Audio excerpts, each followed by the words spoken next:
نسو ایک عورت نما آدمی تھا، باریک آواز، بغیر داڑھی اور نازک اندام مرد۔ وہ اپنی ظاہری شکل و صورت سے فائدہ اٹھاتے ہوئے زنانہ حمام میں عورتوں کا مساج کرتا اور میل اتارتا تھا۔ کوئی بھی اس کی حقیقت نہیں جانتا تھا، سبھی اس سے عورت سمجھتے تھے۔ یہ طریقہ اس کے لیے ذریعہ معاش بھی تھا اور عورتوں کے جسم سے لذت بھی لیتا تھا۔ کئی بار ضمیر کی ملامت کرنے پر اس نے اس کام سے توبہ بھی کر لی، لیکن ہمیشہ توبہ توڑتا تھا۔ ایک دن بادشاہ کی بیٹی حمام گئی۔ حمام اور مساج کرنے کے بعد پتہ چلا کہ اس کا موتی یا ہیرا کھو گیا ہے۔ بادشاہ کی بیٹی نے حکم دیا کہ سب کی تلاشی لی جائے۔ سب کی تلاشی لی گئی، ہیرا نہیں ملا۔ نسو رسوائی کے ڈر سے ایک جگہ چھپ گیا۔ جب اس نے دیکھا کہ شہزادی کی کنیزیں اسے ڈھونڈ رہی ہیں تو سچے دل سے خدا کو پکارا اور خدا کی بارگاہ میں دل سے توبہ کی اور وعدہ کیا کہ آئندہ کبھی بھی یہ کام نہیں کروں گا، میری لاج رکھ لو مولا۔ دعا مانگ ہی رہا تھا کہ اچانک باہر سے آواز سنائی دی کہ نسو کو چھوڑ دو، ہیرا مل گیا ہے۔ نسو نم آنکھوں سے شہزادی سے رخصت لے کر گھر آ گیا۔ نسو نے قدرت کا کرشمہ دیکھ لیا اور ہمیشہ ہمیشہ کے لیے اس کام سے توبہ کر لی۔ کئی دنوں سے حمام نہ جانے پر ایک دن شہزادی نے بلاوا بھیجا کہ حمام آ کر میرا مساج کرے، لیکن نسو نے بہانہ بنایا کہ میرے ہاتھ میں درد ہے، میں مساج نہیں کر سکتا۔ نسو نے دیکھا کہ اس شہر میں رہنا اس کے لیے مناسب نہیں ہے، سبھی عورتیں اس کو چاہتی ہیں اور اس کے ہاتھ سے مساج لینا پسند کرتی ہیں۔ جتنا بھی غلط طریقے سے مال کمایا تھا سب غریبوں میں بانٹ دیا اور شہر سے نکل کر کئی میل دور ایک پہاڑی پر ڈیرا ڈال کر اللہ کی عبادت میں مشغول ہو گیا۔ ایک دن اس کی نظر ایک بھینس پر پڑی جو اس کے قریب گھاس چر رہی تھی۔ اس نے سوچا کہ یہ کسی چرواہے سے بھاگ کر یہاں آ گئی ہے، جب تک اس کا مالک نہ آ جائے تب تک میں اس کی دیکھ بھال کر لیتا ہوں۔ لہٰذا اس کی دیکھ بھال کرنے لگا۔ کچھ دن بعد ایک تجارتی قافلہ راستہ بھول کر ادھر آ گیا جو سارے پیاس کی شدت سے نڈھال تھے۔ انہوں نے نسو سے پانی مانگا۔ نسو نے سب کو بھینس کا دودھ پلایا اور سب کو سیراب کر دیا۔ قافلے والوں نے نسو سے شہر جانے کا راستہ پوچھا۔ نسو نے ان کو آسان اور نزدیکی راستہ دکھایا۔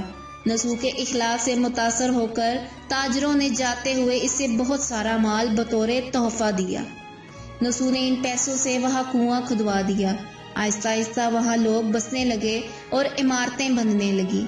وہاں کے لوگ نسو کو بڑی عزت اور احترام کی نگاہ سے دیکھتے تھے۔ رفتہ رفتہ نسو کی نیکی کے چرچے بادشاہ تک جا پہنچے۔ بادشاہ کے دل میں نسو سے ملنے کا اشتیاق پیدا ہوا۔ اس نے نسو کو پیغام بھیجا کہ بادشاہ آپ سے ملنا چاہتے ہیں، مہربانی کر کے دربار تشریف لے آئیں۔ جب نسو کو بادشاہ کا پیغام ملا اس نے ملنے سے انکار کر دیا اور معذرت چاہی کہ مجھے بہت سارے کام ہیں، میں نہیں آ سکتا۔ بادشاہ کو بہت تعجب ہوا مگر اس بے نیازی کو دیکھ کر ملنے کی طلب اور بڑھ گئی۔ بادشاہ نے کہا اگر نسو نہیں آ سکتے تو ہم خود اس کے پاس جائیں گے۔ جب بادشاہ نسو کے علاقے میں داخل ہوا خدا کی طرف سے ملک الموت کو حکم ہوا کہ بادشاہ کی روح قبض کر لی جائے۔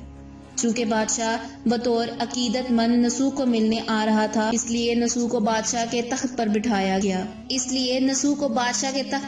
دیا گیا۔ نسو نے اپنے ملک میں عدل اور انصاف کا نظام قائم کیا۔ وہی شہزادی جسے عورت کا بھیس بدل کر ہاتھ لگاتے ہوئے بھی ڈرتا تھا، اس شہزادی نے نسو سے شادی کر لی۔ ایک دن نسو دربار میں بیٹھا لوگوں کی داد رسی کر رہا تھا کہ ایک شخص وہاں پر آیا اور کہنے لگا کہ کچھ سال پہلے میری بھینس گم ہو گئی تھی، بہت ڈھونڈا مگر نہیں ملی، برائے مہربانی میری مدد فرمائے۔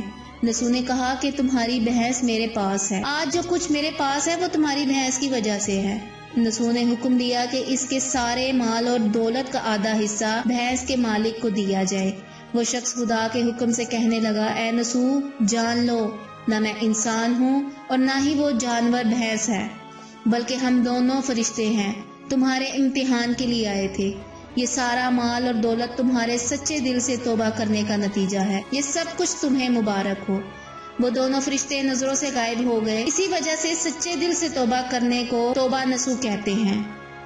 تاریخ کی کتب میں نسو کو بنی اسرائیل کے ایک بڑے عابد کی حیثیت سے لکھا گیا ہے۔ نسو رزق کمانے کے لیے اللہ کا ناپسندیدہ کام کیا کرتا تھا۔ جب وہ کام اللہ کے خوف کی وجہ سے چھوڑا تو اللہ نے رزق کے اسباب پیدا کیے اور بادشاہت تک عطا کر دی۔ حرام طریقے سے لذت حاصل کرنا چھوڑا تو اللہ نے ناکام شہزادی دے دی اللہ تعالیٰ سب کو توبہ کرنے اور تا زندگی اس توبہ پر قائم رہنے کی توفیق عطا فرمائے، آمین۔